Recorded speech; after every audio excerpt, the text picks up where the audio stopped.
Assalamualaikum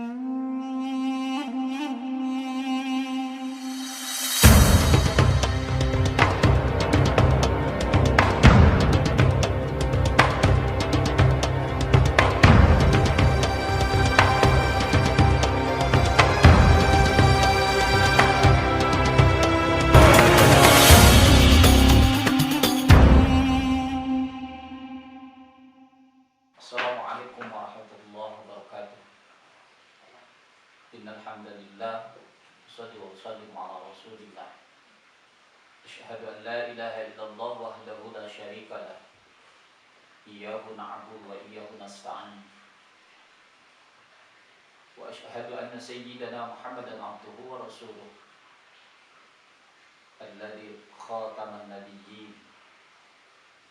Allahumma shalli wa sallim ala sayyidina Muhammad wa ala alihi wa sahbihi ajma'in, amma ba'd.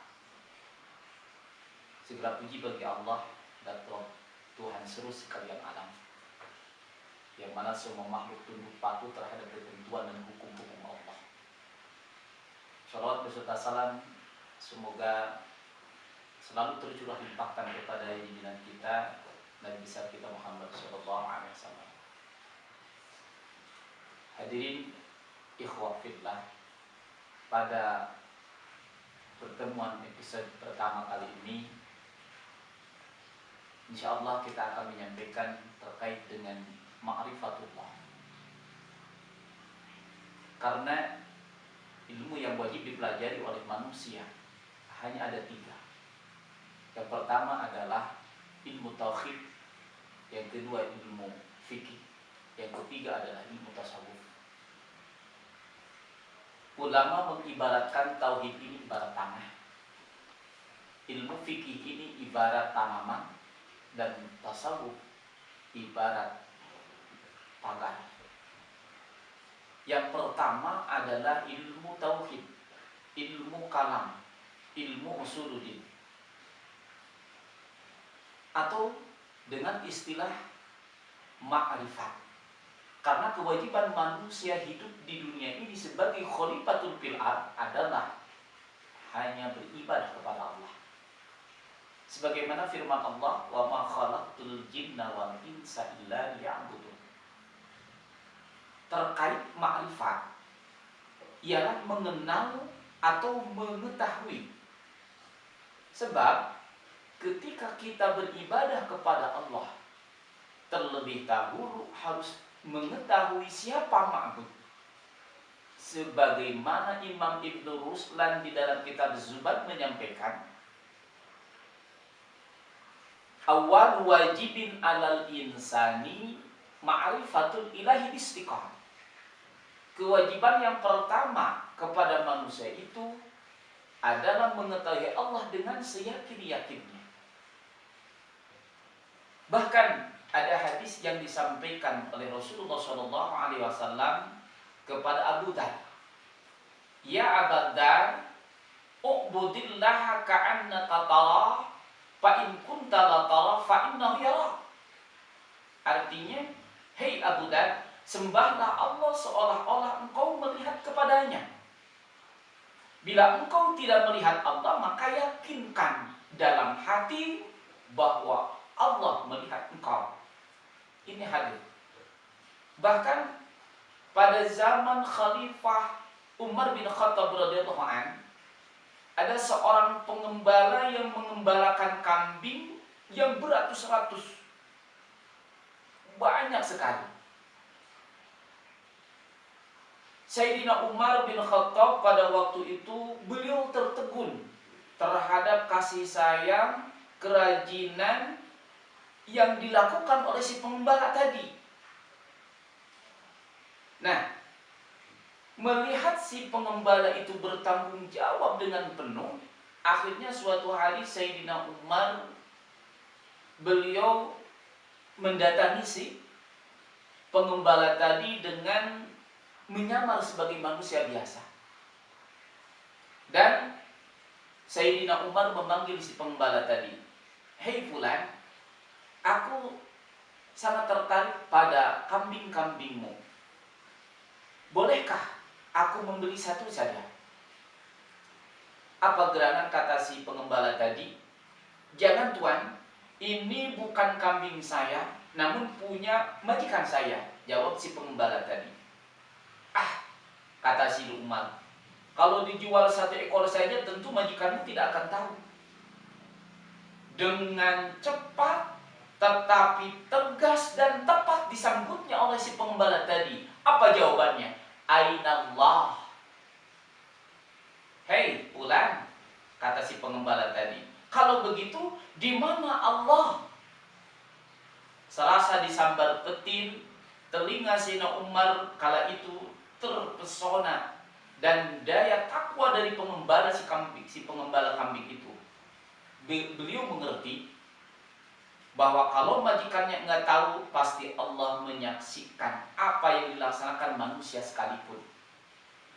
Sebagaimana firman Allah dalam surah Al-Hajj, "Wa man kana fi hadhihi a'ma fa huwa fil akhirati a'ma wa adallu sabila."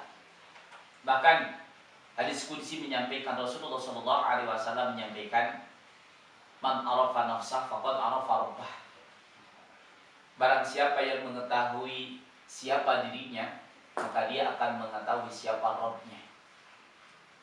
Hadirin ikhwah fillah rahimakumullah, terkait dialog Sayyidina Umar bin Khattab dengan seorang pengembala tadi memberikan pelajaran dan hikmah yang sangat luar biasa kepada kita sekalian, bahwa memang ma'rifatullah ini adalah salah satu modal dasar manusia yang akan menyelamatkan manusia baik di dunia, terutama nanti di yaumul qiyamah. Sebab iman inilah yang akan menyelamatkan kita. Iman inilah yang akan menjadikan kita menjadi manusia yang sempurna di hadapan Allah Subhanahu wa taala. Sebab Allah tidak melihat manusia itu rupanya yang tampan menawan, tidak akan melihat pangkat dan jabatannya, tidak akan melihat hartanya. Sebagaimana hadis qudsi yang disampaikan oleh Rasulullah SAW, "Innallaha la yanduru ila suwarikum wala ila ajsamikum wala ila amwalikum walakin yanduru ila qulubikum." Allah tidak akan melihat rupamu yang rupawan, ganteng, cantik. Allah tidak akan melihat jasadmu yang tinggi, besar, semampai, membiola kalau perempuan. Allah tidak akan melihat pangkat dan jabatanmu. Allah tidak akan melihat hartamu. Tetapi yang akan dilihat Allah itu adalah hatimu, ketakwaannya. Pada hakikatnya dan pada dasarnya manusia itu di hadapan Allah sama. Tidak ada laki-laki, tidak ada perempuan, tidak ada orang tua, tidak ada pemuda, tidak ada anak-anak. Tetapi yang membedakan di antara manusia di hadapan Allah itu, sebagaimana firman Allah, "Inna akramakum indallahi atqakum." Sebaik-baiknya dan semulia-mulianya di antara kalian semua di hadapan Allah itu hanya takwanya. Oleh sebab itu, ikhwah billah, mudah-mudahan keimanan yang kita miliki, yang ada dalam hati kita, keyakinan yang kita pelihara, semoga ketika nanti Allah Subhanahu wa taala akan mematikan kita, ajal kita sampai pada waktunya, iman, Islam dan ihsan ini dibawa sampai mati. Wala tamutunna illa wa antum muslimun. Janganlah kalian meninggal kecuali ada dalam keadaan Islam, ada dalam keadaan pasrah, dan ada dalam keadaan selalu melaksanakan apa yang diperintahkan Allah, menjauhi segala apa yang dilarangnya, yang disebut dengan takwa. Imtithalu awamirillahi azza wa jalla wajtinabu nawahihi sirran wa alaniyatan. Terkait masalah iman, sebagaimana kita ketahui bahwa rukun iman itu ada 6.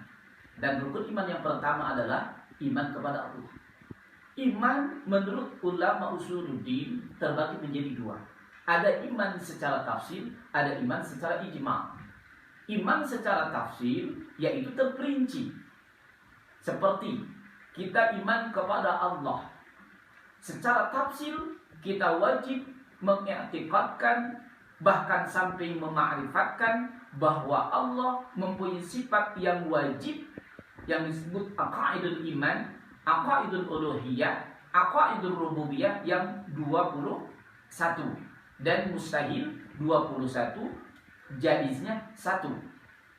Mana yang 21 yang mesti kita tafsir, baik didasari dengan dalil nakli maupun didasari dengan dalil akli? Yang pertama, yakni sifat wujud. Bahkan kalau anak-anak di madrasah diniyah itu selalu dinyanyikan dengan nadom, Allah wujud kidam baqa mukhalafatul lil hawadisi qiyamuhu binafsihi wahdaniyat qudurat iradat ilmu hayat sama basor kalam qadiran muridan aliman hayyan sami'an basiran mutakaliman. Nah, itu iman kepada Allah secara tafsir, secara terperinci. Apalagi kalau di pesantren sudah biasa dengan kitab kuning yang disebut kitab Tijanun Ad-Darar atau kitab As-Sanusi, yang menjelaskan secara terperinci, baik secara dalil akli maupun secara dalil nakli, bagaimana wujudnya Allah, bagaimana kidamnya Allah, bagaimana baqoknya Allah, bagaimana mukhalafah lil hawadisinya Allah, bagaimana qiyamuhu binafsihinya Allah, bagaimana wahdaniyatnya Allah, bagaimana kudratnya Allah, bagaimana iradahnya Allah. Bahkan kalau di sekolah umum yang disebut dengan madrasah sanawiyah, aqaidul uluhiyah atau rububiyah ini dibagi menjadi 4 bagian. Mungkin adik-adik yang ada di sanawiyah dulu pernah mengenyam sekolah madrasah sanawiyah itu, di pelajaran akidah akhlak itu disampaikan. Nah, itu iman kepada Allah secara dalam tafsir. Ada sifat ma'ani, ada sifat ma'anawiyah, ada sifat salbiyah. Nah, sementara iman kepada Allah jalan ijmal, kita hanya mengiktikadkan dan meyakini, bahkan mema'rifatkan bahwa Allah muttasifun bijami'i sifatil kamal wa munazzahun an jami'i sifatil nuqsan. Artinya kita meyakini bahwa Allah mempunyai sifat-sifat kesempurnaan dan dijauhkan, disepikan dari sifat-sifat kekurangan. Karena Allah ini adalah Khaliq. Tentu berbeda antara Khaliq dengan makhluk. Nah, ini pun kajiannya insya Allah nanti di episode yang akan datang terkait ma'rifatullah. Apalagi kalau kita tarik ke dalam sebuah kitab yang disebut dengan Syarhul Hikam, dan kajian kita insya Allah dalam episode demi episode ini menyampaikan kalimat-kalimat yang disampaikan oleh ulama pengarang kitab Syarhul Hikam yang terkait dengan akaid atau lafaz-lafaz yang sifatnya memotivasi manusia untuk terus beriman dan terus melaksanakan apa yang diperintahkan Allah dan memagarinya dengan akhlak-akhlak yang baik. Mudah-mudahan kita semua termasuk golongan hamba-hamba Allah yang terus secara kontinu dan secara komprehensif melaksanakan kewajiban kita selaku hamba berta'abbud kepada Allah, beribadah kepada Allah. Mudah-mudahan jadi motivasi dan jadi ilmu yang bermanfaat, dan kita semua selalu diberi hidayah, diberi petunjuk, dan selalu mengharap fadl dan rahmat Allah. Al-Ghaib, mohon maaf atas segala kekurangannya. Usikum wa nafiqallah. Assalamualaikum warahmatullahi wabarakatuh.